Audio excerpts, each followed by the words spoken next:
Naturally, if you're looking to get into photography, then there are a number of other questions that need to be answered and researched thoroughly before making that big purchase.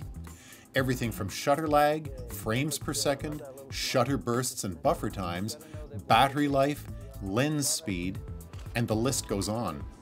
Let's join Struan as he gets some answers to these questions.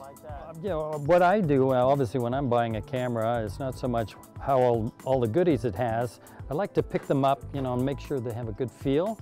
I find, for instance, this would be a little small for me because maybe my hands are a little bigger. Yeah. And I find this a little, you know, I'm having a hard time gonna put my big fingers around it. So what do you suggest? Do you suggest that to customers as well? Well, I mean, you can do as much online research as you want. You can talk to your friends, you can read specs, but you actually just need to come into the store and just have a feel for it. And if it doesn't quite fit in that hand, if you're doing a pinky tuck, you might want something a little bit bigger. It's the feel factor that we call it. And I often like a camera with a bit of weight because it's giving me that natural stabilization that is definitely crucial. I often say the feel factor, that ergonomics, it has to be like an extension of you. You don't want to be struggling with where the buttons are, things like that. The other thing you want to consider is just look into that menu, see how everything is laid out. How important is reading that manual when you pick up one of these? It's pretty important. Don't be a guy about it. You gotta read that manual. Maybe before you give me a call, read the manual, check out all those little details that you just might not even think about. And that will really open up what you can get out of your camera. I want to get back to megapixels. Obviously that's very important for the pro. We're always looking at the most megapixels, but somebody just coming into this, what should they be? I would say a good average size of megapixels is anywhere from 14 to 18 megapixels. Once you're getting to a DSLR, you're getting a much bigger sensor, so bigger density of pixels, and that's really important. But you can do a lot with 14 megapixels, so you're talking even about 12. Blowing up big pictures? Yeah. But not so much sending emails or... Yeah, emails, really megapixel isn't as important. It's going to be when you're printing a much higher end print, you want a good amount of megapixels there to work with. So frames per second, as we call it, is very important. Does something like this have frames per second? This is very low frames per second. You're going to have a tough time doing a lot of fast action, jumping, things with movement with that. Something like this, even a small entry level, has actually a very high burst mode. You have 10 frames per second on here. 10 frames per second? 10 frames per second. So like you can literally just go power it off, bang, bang, bang, bang, bang.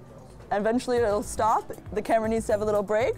What we call buffer, yeah? Yeah, this one you're getting more manual control along with 7 frames per second. So and this one even goes down to what, 5.5? 5.5 frames per second here, but you know, the sacrifice, a little slower frames per second, but it's because each file is much bigger because you have full frame. So I think that's a worthwhile sacrifice to make. So shutter burst is the same as? Shutter burst is the same as how many actual, like 10 frames per second, how many it can actually take in a row, and before the camera needs a little break, a little pause. And then download all that information. Yeah, and that's what we call buffering, right? So it might take a couple of seconds while it actually is writing to the card. That's when faster speed cards are important as well, just so you don't have a camera with a slow buffer and a slow card. Can you explain shutter lag? Shutter lag is when you push this button to take a picture, it's taking it about 1 or 2 seconds after you take the picture. Now, that's because there's no mirror in here. When you get into a DSLR, there's a mirror in there, so as soon as you find the focus, you get that little beep with the autofocus, it's going to take the picture right away, instantaneously.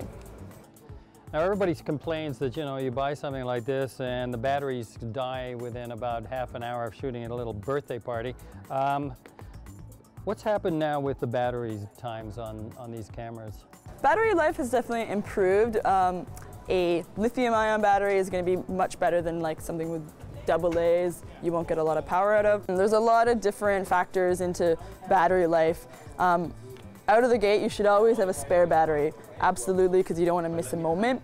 But I would say like there's some factors like video, if you're using the screen all the time, if you're using your flash, that will definitely slow down your battery life quite a bit. If you're shooting out in the cold, you might want to have 2 or 3 spares just in case. Keep them in your pockets close to your body.